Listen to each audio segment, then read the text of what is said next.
The mysterious encounter. It was a cold and quiet night in the middle of nowhere. The forest surrounding John's cabin was blanketed in thick mist, and the only sounds were the occasional rustle of leaves and the howling wind. John, a former soldier, had chosen this remote life to escape the chaos of the world.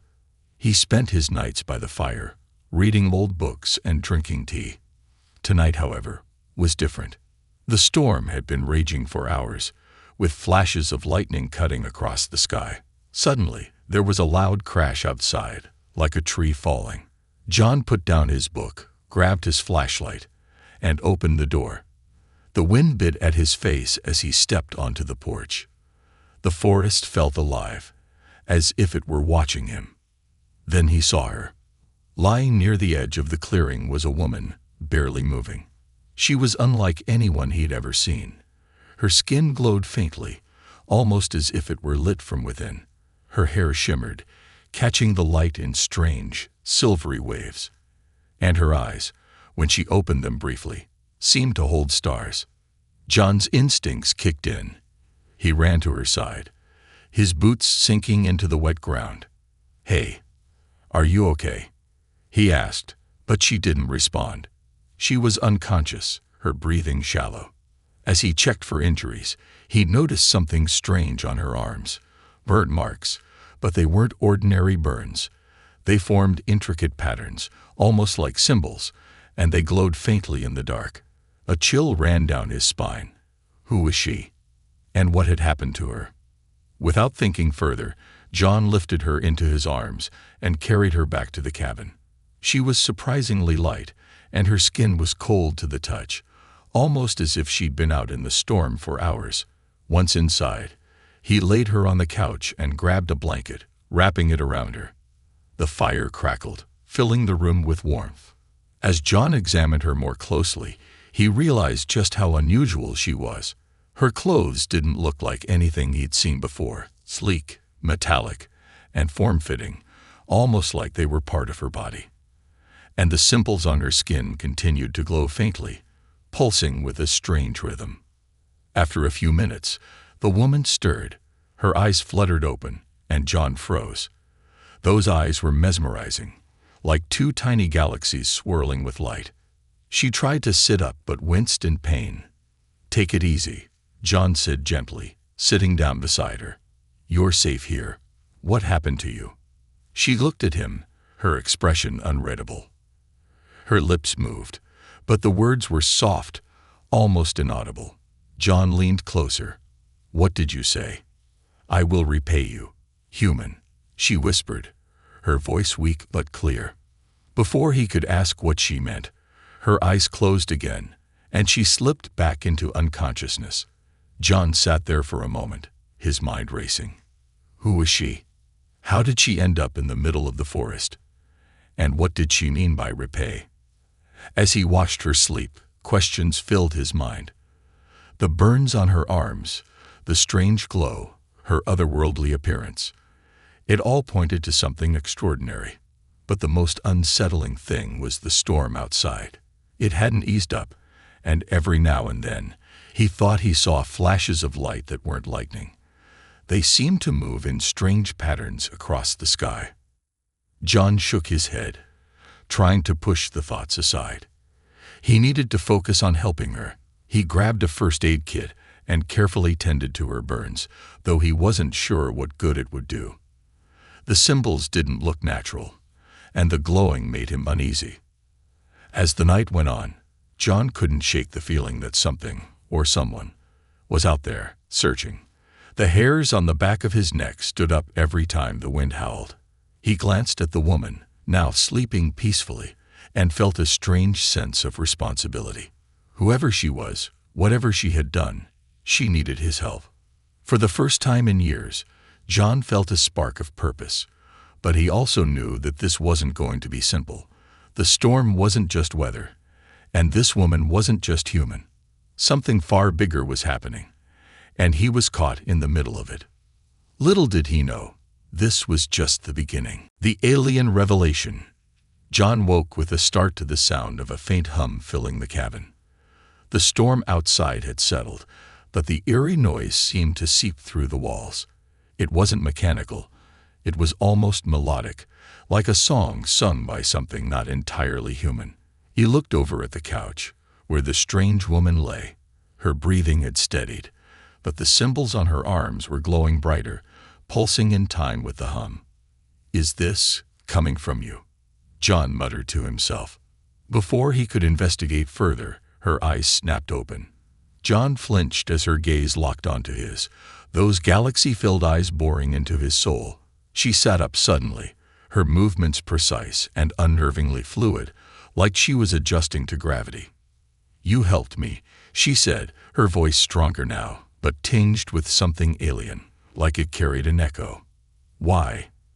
"Because you were dying out there," John replied cautiously, stepping back slightly.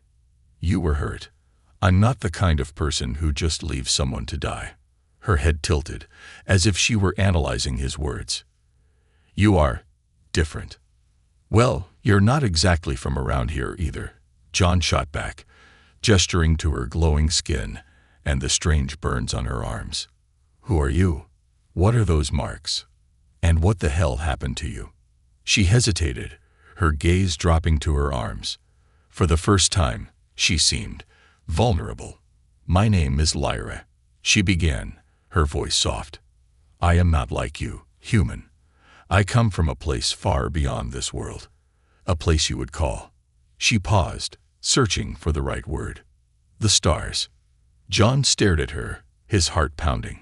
"You're telling me you're an alien?" Lyra nodded.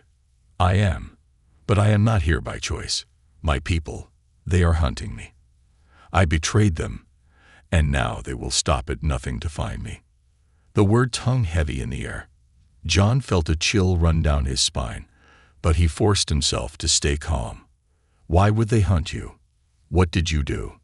Lyra's expression darkened. "My people are conquerors. They move from world to world, stripping them of their resources, enslaving their inhabitants, leaving destruction in their wake.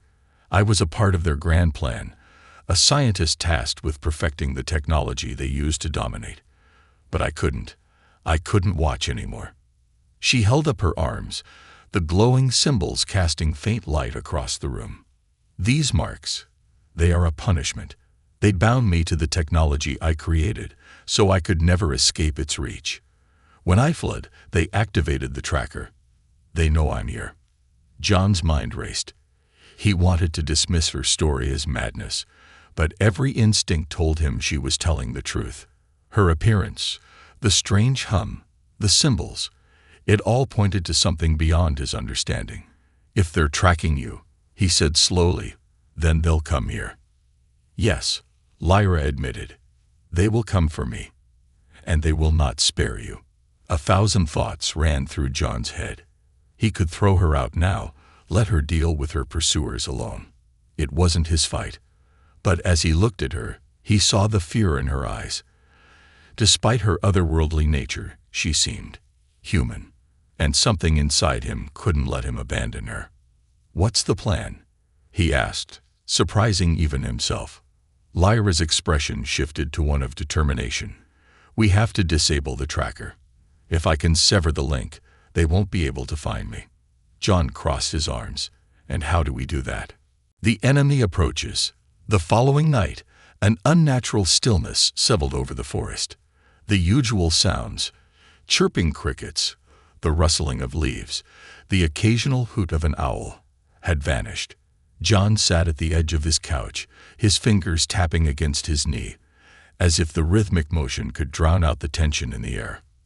Across from him, Lyra was tinkering with a small metallic device she had pulled from the strange garment she wore. "What are you making?" John finally asked, breaking the silence. His voice sounded louder than he intended in the oppressive quiet. "A signal disruptor," Lyra replied without looking up, her fingers moving with precision and speed. "It will mask the tracker's signal temporarily. It won't stop them from searching, but it might buy us time." "Time for what?" John asked, his frustration bubbling to the surface. "Time for them to surround us. Time for you to figure out another gadget. You're not exactly filling me with confidence here." Lyra paused, her glowing eyes lifting to meet his. "Do you think I am not afraid, human? Do you think I do not know what will happen if they find us? But fear will not help either of us." John held her gaze for a moment before sighing. As they ran, John couldn't help but think about how his quiet, solitary life had been turned upside down in just 2 days. He had no idea where they were going or how they were going to survive. But one thing was clear. He was in this now, whether he liked it or not. And the enemy was closer than ever. Lyra's powers unveiled. The forest was alive with chaos as John and Lyra ran through the dense trees. The mechanical hiss of their pursuers grew louder, punctuated by the sharp whine of energy weapons charging. Every instinct screamed at John to stop, to hide, but Lyra's urgency pushed him forward. "They're closing in," John shouted, his voice barely audible over the cacophony. "You said you had powers. Can't you use them?" Lyra glanced back at him, her glowing eyes sharp with determination. "My abilities are unstable. If I use them recklessly, I could harm us more than help." "Well, we're about to get vaporized, so now might be a good time to gamble," John snapped, dodging a low-hanging branch. Ahead of them, the forest opened into a clearing surrounded by jagged rocks. Lyra skidded to a halt, her breath quick but controlled. John stopped beside her, his chest heaving. "Why are we stopping?" he demanded. "Because we're out of options," Lyra said, her voice calm but resolute. "Stay behind me." Before John could protest, the sound of approaching machines grew deafening. Out of the mist emerged 3 humanoid figures, their sleek metallic bodies glinting under the faint moonlight. Their movements were unnervingly smooth, almost fluid, as if they were gliding rather than walking. Each carried a weapon that hummed with lethal energy. One of the machines stepped forward, its glowing red eyes locking onto Lyra. "Surrender, Lyra of the Xanthian Collective. Resistance is futile." "Yeah, they always say that," John muttered under his breath, raising his shotgun. "Got any brilliant ideas?" Lyra didn't respond. Instead, she stepped forward, her hands raised. For a moment, John thought she was surrendering. But then he noticed the glow. The faint light from the symbols on her arms had intensified, spreading across her entire body. The air around her seemed to shimmer, as if reality itself was bending. The machines hesitated, their weapons trained on her. "Lyra," the leader said, its voice colder now, almost wary. "You cannot control." Before it could finish, Lyra thrust her hands forward. A shockwave of energy erupted from her palms, rippling through the air like a tidal wave. The machines were flung backward, their bodies slamming into the rocks with a metallic crunch. John staggered, the force of the blast nearly knocking him off his feet. He watched in awe as Lyra advanced on the fallen machines, her movements deliberate and precise. The symbols on her skin pulsed with an almost hypnotic rhythm, and the air around her crackled with energy. One of the machines attempted to rise, its weapon sparking as it aimed at Lyra. She extended her hand, and the weapon was torn from its grasp, disintegrating into a shower of sparks. With a flick of her wrist, the machine's chest plate crumpled inward, its glowing eyes dimming as it collapsed to the ground. "Holy," John began, but his words were cut off as the leader of the group lunged at Lyra. It moved faster than the others, its blade-like appendages slashing through the air. Lyra dodged with inhuman speed, her glowing form a blur. The fight was brutal and unrelenting. Lyra's movements were precise, almost like a dance, as she deflected the machine's attacks with bursts of energy. The ground beneath them scorched with every clash, the air thick with the smell of ozone. John stood frozen, his shotgun hanging uselessly at his side. He had never seen anything like this, like her. Lyra wasn't just fighting. She was commanding the battlefield, her presence overwhelming and otherworldly. But then he noticed something else. Every time Lyra used her powers, her glow dimmed slightly, and her movements became just a fraction slower. She was burning through her energy, and fast. "Lyra," John shouted, his voice breaking through the noise. "You can't keep this up." She didn't respond. With one final surge of energy, she unleashed another shockwave, obliterating the remaining machines. The clearing fell silent, save for the crackle of destroyed metal and the faint hum of her fading energy.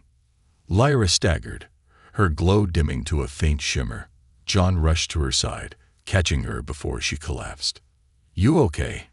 he asked, his voice laced with concern. "I'll recover," she said weakly, her breaths shallow. "But this is why I avoid using my abilities. They are powerful, yes, but they drain me. If I push too hard, I could lose control." John looked at the destruction around them, the charred remains of the machines scattered across the clearing. "Well, I hate to say it, but if that's you holding back, I'd love to see what full power looks like." Lyra managed a faint smile. "You wouldn't." Before John could reply, the faint hum of the larger ship above reminded them that the fight wasn't over. Lyra pushed herself to her feet, her legs unsteady. "We need to keep moving. That was just a scouting team. The real threat is still coming." John sighed, his grip tightening on his shotgun. "Of course it is. Lead the way, Glowstick." As they disappeared back into the forest, John couldn't shake the image of Lyra standing against the machines, her powers defying logic and reason. She was unlike anyone, or anything, he'd ever encountered. And despite the danger, a part of him couldn't help but feel drawn to her. But with the enemy closing in, he knew one thing for certain. They were running out of time. Betrayal or plan. The forest grew darker as John and Lyra pressed on, the dense canopy above swallowing the moonlight. Lyra leaned heavily against a tree, her glowing skin now faint, her breath shallow. She had pushed her powers to the limit, and it was beginning to take its toll. John crouched beside her, scanning the area for any sign of pursuit. "We need to stop," he said, his voice low. "You're barely standing, and I don't think either of us can outrun those things if they come back." "We can't stop," Lyra replied weakly, her voice barely above a whisper. "They won't stop hunting us. And you won't get very far if you collapse," John said firmly, pulling her arm over his shoulder to help her stand. "There's a cave up ahead. We can rest there for a bit, figure out our next move." Lyra hesitated but nodded reluctantly. Together, they made their way to the cave, its mouth hidden behind a curtain of vines. Inside, the air was cool and damp, the only sound the distant drip of water echoing through the darkness. John set Lyra down against the rough stone wall and rummaged through the small pack he had grabbed from his cabin. He pulled out a flashlight and a bottle of water, handing the latter to Lyra. "Drink. You need it." Lyra accepted the bottle with trembling hands, her glowing eyes dim as she sipped the water. John watched her carefully, the tension in his chest growing. She was hiding something. He could feel it. The way she avoided his gaze, the cryptic comments about her people, the strange hum that seemed to follow her everywhere. None of it added up. "You're not telling me everything," John said finally, breaking the silence. Lyra looked up at him, her expression unreadable. "I've told you all that matters." "No," John said, shaking his head. "You've told me what you think I need to know. There's a difference." Lyra's gaze dropped to her hands, which were clasped tightly in her lap. The faint glow of the symbols on her skin cast shadows across her face, making her look almost fragile. "You wouldn't understand," she said quietly. "Try me," John said, leaning back against the wall. "You said your people are hunting you because you betrayed them. You said they want the technology you created to conquer Earth. But what if that's not the whole truth? What if you're not just running from them?" Lyra's eyes snapped up to meet his, a flash of anger in her gaze. "What are you implying, human?" "I'm saying," John replied evenly, "that you might not be as innocent in all this as you're pretending to be." The air between them grew tense, the silence heavy. Lyra's jaw tightened, and for a moment, John thought she might lash out at him. But then her shoulders slumped, and the fire in her eyes dimmed. "You're right," she said finally, her voice barely audible. "I'm not innocent." John's stomach tightened, but he forced himself to stay calm. "Go on." Lyra took a deep breath, her glowing skin flickering faintly. "I didn't just create the technology they used to conquer worlds. I perfected it.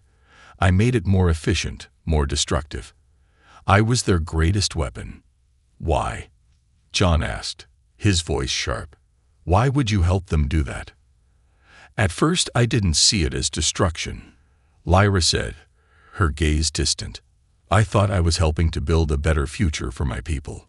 They told us that we were bringing order to chaos, saving other worlds from themselves. I believed them."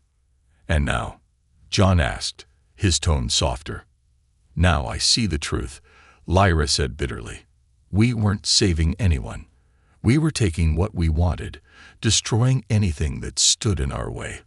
I couldn't be a part of it anymore. So I ran. And I took something with me. Something they can't afford to lose." "What did you take?" John asked, leaning forward. Lyra hesitated, then reached into the pack she had been carrying. She pulled out a small metallic sphere, no larger than a tennis ball. It glowed faintly, its surface covered in the same intricate symbols as her skin. "This," she said, holding it out to him. "It's the core of their system. Without it, they can't activate the full potential of their technology." John stared at the sphere, his mind racing. "So that's why they're hunting you. It's not just about you. It's about this thing." "Yes," Lyra said. "If they get it back, they will destroy your world. But if I destroy it, they'll never stop hunting me." John's eyes narrowed as he looked at her. "And what happens if you destroy it? Does it stop them for good?" Lyra shook her head. "No, it will slow them down, but they'll find a way to rebuild. This is only a temporary solution." John leaned back, his thoughts a whirlwind. She had lied to him, or at least withheld the full truth. But her reasons were complicated. He didn't know whether to trust her, but one thing was clear. They were in this together now. "So, what's the plan?" he asked finally. "Destroy it. Keep running." "What?" Lyra's gaze hardened. "I don't know yet, but whatever we do, we need to be ready. They'll find us soon." John nodded, the weight of the situation settling heavily on his shoulders. They were running out of time, and the enemy was closer than ever. And as much as he wanted to walk away, he knew he couldn't. Not now. "Then we fight," he said, his voice steady. "Whatever it takes." Lyra looked at him, her expression softening. "Thank you, John." "For what?" he asked. "For believing in me," she said. But as she spoke, a faint hum began to rise in the air, a hum that sent a chill down John's spine. "They're here," Lyra whispered, and the fight for their survival began anew. The truth uncovered. The cave trembled as the ominous hum of alien machinery filled the air, vibrating through the stone walls. Lyra clutched the glowing sphere tightly, her eyes darting toward the cave entrance. The faint shimmer of her skin reflected her exhaustion, but her resolve was unshaken. John stood by her side, gripping his shotgun, though he knew it was laughably ineffective against what was coming. He glanced at Lyra, his mind racing with questions and doubts. She had admitted to being the key part of her people's conquest, to creating the very weapons that had likely destroyed countless worlds. And now she was running, not just from them, but from her own guilt. "Tell me something," John said, his voice low but sharp. "If we get out of this alive, if we somehow stop them from getting that thing back, what happens next? Do you just disappear into the stars? Do you leave Earth to clean up your mess?" Lyra turned to him, her glowing eyes flickering with something he couldn't quite read. Sadness, maybe, or regret. "I don't know," she admitted. "But I know I can't let them have this." She held up the sphere, its surface swirling with faint light. "If they recover it, your world, your people, will suffer the same fate as countless others." "And what about you?" John pressed. "Are you planning to run forever, or are you going to face them? Lyra's expression hardened. I've been running because it's the only way to keep this out of their hands. But you're right. Running isn't enough anymore. If we're going to end this, we have to stop them here and now. Before John could respond, the cave entrance lit up with a brilliant white glow. The hum intensified, and shadows danced across the walls as a group of alien figures emerged from the mist. They were taller than the ones they'd faced before, their bodies more armored, their weapons larger and more menacing. These weren't scouts. These were enforcers. The lead figure stepped forward, its mechanical voice reverberating through the cave. Lyra of the Xanthian Collective, surrender the core. Your resistance is futile. Lyra took a step forward, the sphere clutched tightly in her hands. I won't let you destroy another world. The enforcer tilted its head, as if amused. You misunderstand. We do not destroy worlds. We perfect them. John scoffed, stepping up beside Lyra. Perfect them. By stripping them of resources and enslaving their people. Sounds more like destruction to me. The enforcer turned its glowing red eyes to John. Your opinion is irrelevant, human. Stand aside, or you will be eliminated. John raised his shotgun, the absurdity of the gesture not lost on him. Yeah, I've heard that one before. Before the enforcer could respond, Lyra raised her free hand, and the symbols on her skin began to glow fiercely. If you want the core, she said, her voice echoing with power, you'll have to go through me. The enforcer stepped back, and the group of armored figures raised their weapons. But before they could fire, Lyra unleashed a wave of energy that sent them stumbling backward. The cave walls shook, and chunks of stone rained down from the ceiling. John ducked behind a boulder as the air filled with the sound of energy blasts and Lyra's retaliatory strikes. Despite her weakened state, she fought with precision and ferocity, her glowing form a beacon of defiance in the chaos. But John could see she was struggling. Every time she unleashed a blast, her glow dimmed slightly, and her movements became slower. She was pushing herself to the brink, and the enforcers weren't backing down. Lyra, John shouted over the noise. We can't keep this up. There's too many of them. Lyra gritted her teeth, her focus unwavering. We don't have a choice. John's mind raced. He had to do something, but what? His shotgun was useless, and Lyra was running out of strength. Then his eyes fell on the sphere, still clutched tightly in her hand. What happens if we destroy that thing? He asked, his voice urgent. Lyra hesitated, the glow of the symbols on her skin faltering. It will create a pulse, a massive energy wave. It will disable their technology, but it will also destroy everything within a mile radius. John's stomach dropped, including us. Lyra nodded. Yes. John cursed under his breath. Great. So it's either we die here, or they take that thing and wipe out Earth. Hell of a choice. Before Lyra could respond, one of the enforcers broke through her defenses, its weapon raised. John acted on instinct, rushing forward and tackling the machine to the ground. The impact sent the shotgun skittering across the cave floor, but John didn't care. He grabbed a jagged piece of rock and drove it into the machine's neck, severing a cluster of glowing wires.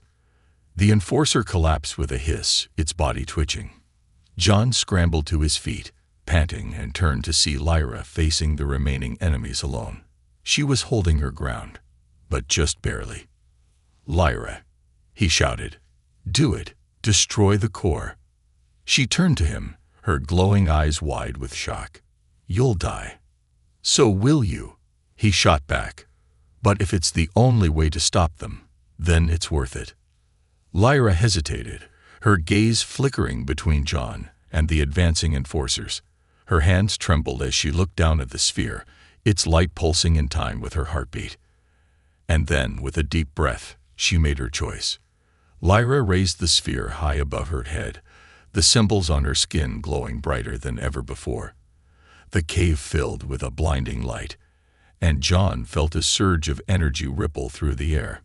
John, Lyra said, her voice soft but resolute.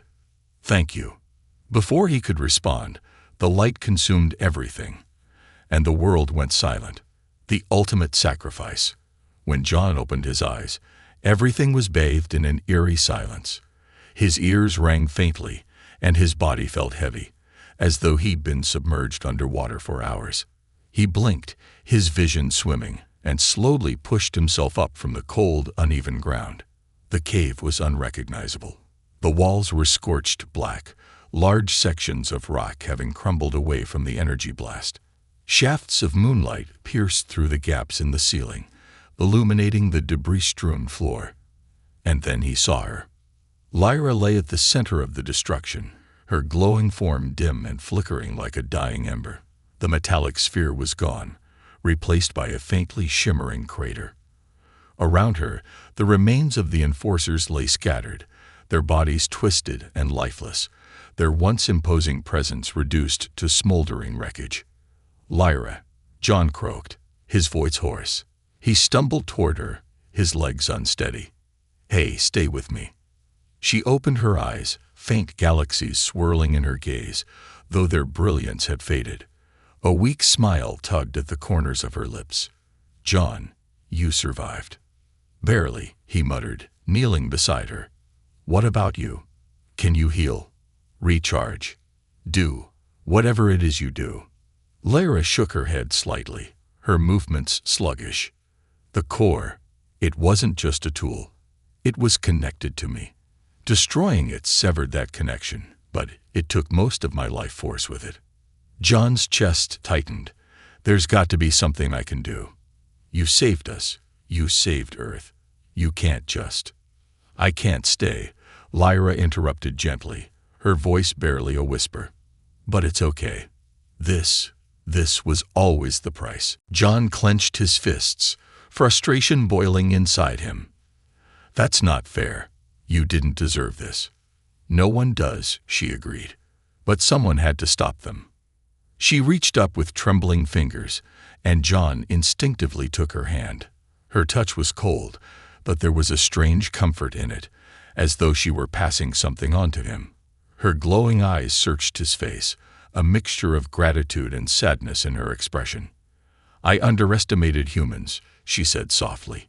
You surprised me, John. Your strength, your kindness, you gave me hope when I thought there was none left." John swallowed hard, his throat tight. "You didn't just save us, Lyra. You gave us a fighting chance. That has to mean something." "It does," she said, her voice growing weaker. Promise me you'll keep fighting. Protect your world. Don't let them take what makes you human." "I promise," John said, his voice firm despite the ache in his chest. Lyra's smile widened slightly, though her eyes were growing dimmer by the second. "Thank you for believing in me." Her hand went limp in his, and the last flicker of light faded from her skin. John sat there for a long moment, his head bowed, the weight of what had just happened settling over him like a heavy shroud. The silence in the cave was broken only by the faint sound of the wind outside, carrying with it the promise of a new dawn. John gently laid Lyra's hand down and stood, his legs trembling but steady. He looked around at the devastation, the remains of the enforcers, and the faint glow of the crater where the core had been. Lyra's sacrifice had stopped the immediate threat, but John knew it wasn't over. Her people, the Xanthian collective, would rebuild. They would come back, stronger and more determined than before. And Earth would need to be ready. John stepped out of the cave, the first rays of sunlight breaking over the horizon. The forest was eerily quiet, but the warmth of the sun on his face felt like a small beacon of hope. He looked up at the sky, where faint trails of smoke still lingered from the enemy ships. "I'll fight," he said softly, his voice carrying into the stillness. "I'll make sure your sacrifice wasn't in vain." With a heavy heart but newfound determination, John began his journey back to what was left of his home. The battle wasn't over, but for the first time in years, he felt a sense of purpose. Lyra had given everything to protect his world, and he would honor her by ensuring it was a world worth protecting. As he walked through the forest, The memory of her glowing eyes and the quiet strength in her voice stayed with him. She was gone, but her impact would ripple through time. And John knew, deep down, that humanity's story was far from over.